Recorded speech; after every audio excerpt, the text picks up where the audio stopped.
मैं क्या करता था, मैं पहले एक कंपनी थी हमारी, उसके लिए जॉब करता था मैं जी।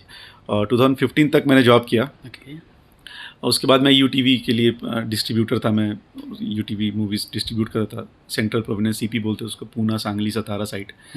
उसके बाद भोजपुरी में आया और फिर मेरी अच्छी किस्मत और जो भी बोलिए, मैं खेसारी भैया से मिला। एज ए फॉर्मल मीटिंग थी, इनफॉर्मल मीटिंग थी और वहाँ से हमारी मतलब भाईचारा थी। जी।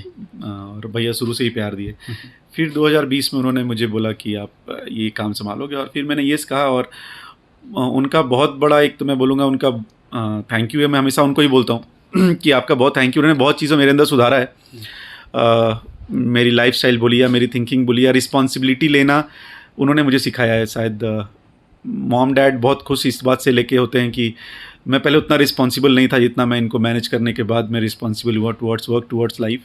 बहुत सारे मेरे अंदर फॉल्ट्स थे, वो इनकी वजह से सही हुए हैं। बिकॉज मैंने बताया कि बड़े भाई मानते हैं और बड़े भाई के तौर पे वो एक एक चीज़ें मुझे सिखाते हैं। और मुझे ये भी पता चला है कि शायद आप आपने एमबीए किया है। हाँ, वो तो बहुत पुरानी चीज़ है। ऑफकोर्स मैंने एमबीए किया है और बहुत अच्छे कॉलेज से किया है। मैंने बहुत अच्छी सी जॉब भी की, बहुत अच्छे प्रोफाइल पे था। जहाँ तक बात है एजुकेशन की, देखिए वो जिस परिवेश से आते हैं और जो नाम उन्होंने बनाया है जी। ऐसा नहीं कि मैंने एमबीए कर लिया या फिर आप कुछ और कर लो तो आप वो नाम ले लोगे। जी। आपको बताता हूँ, मेरा एक कहावत, मतलब मैं कहता हूँ, आपके पास लक्ष्मी आ सकती हैं, सरस्वती आई ये ज़रूरी नहीं है। लेकिन अगर आपके पास सरस्वती है ना तो लक्ष्मी आएंगी ही आएंगी।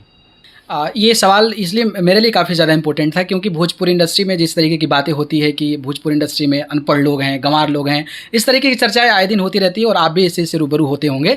लेकिन आप जिस तरीके से, जिस लेवल पे जाके भोजपुरी इंडस्ट्री के कलाकारों को मैनेज कर रहे हैं और आप जो डायरेक्शन दे रहे हैं भोजपुरी इंडस्ट्री में, और एक व्यक्ति होता है कि जब पढ़ा लिखा होता है तो ऑब्वियसली उसकी बातों पर ध्यान दिया जाता है, उसकी बातों को कहीं ना कहीं माना जाता है और उसके पास एक नया मैनेजमेंट स्किल आ जाता है जिसकी वजह से वो कुछ नई चीज़ें कर लेता है जो आप लगातार कर रहे हैं। पिंटू भाई, हमारे से भी गलतियाँ होती हैं, ऐसा नहीं है गलतियाँ नहीं होती, गलतियाँ मेरे से भी होती हैं। और मेरे से जब गलतियाँ होती हैं, जो आप पढ़ाई की बात कर रहे हैं ना, और वो बात कर रहे हैं कि वो शायद थोड़ा कम पढ़े हैं, वो मुझे ऐसी सी चीज़ें सिखा देते हैं ना कि मेरे उड़ जाते हैं कि यार कम ऑन, ये क्या बात हो गई यार। वो मुझे बताते हैं कि ये तुमने गलत किया है, ये तुमको नहीं करना चाहिए था, ये चीज़ तुम्हारे को करनी चाहिए, तुम सोचो तुम कहाँ हो, तुमको क्या चीज़ क्योंकि वो चीज़ वो जिए हैं, वो चीज़ उन्होंने सीखी है, वो सब हमने नहीं सीखी।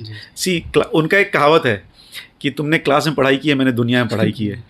तो वो बहुत बड़ी बात है, उन्होंने एक्सपीरियंस बहुत गेन किया। और हाँ ठीक है, हमने क्लास में पढ़ाई की है, मैं 2+2 4 फार्मूला से बोल सकता हूँ, वो 2+2 4 वो अपने एक्सपीरियंस से बोल सकते हैं। तो ये बहुत अच्छा है और डेडली कॉम्बिनेशन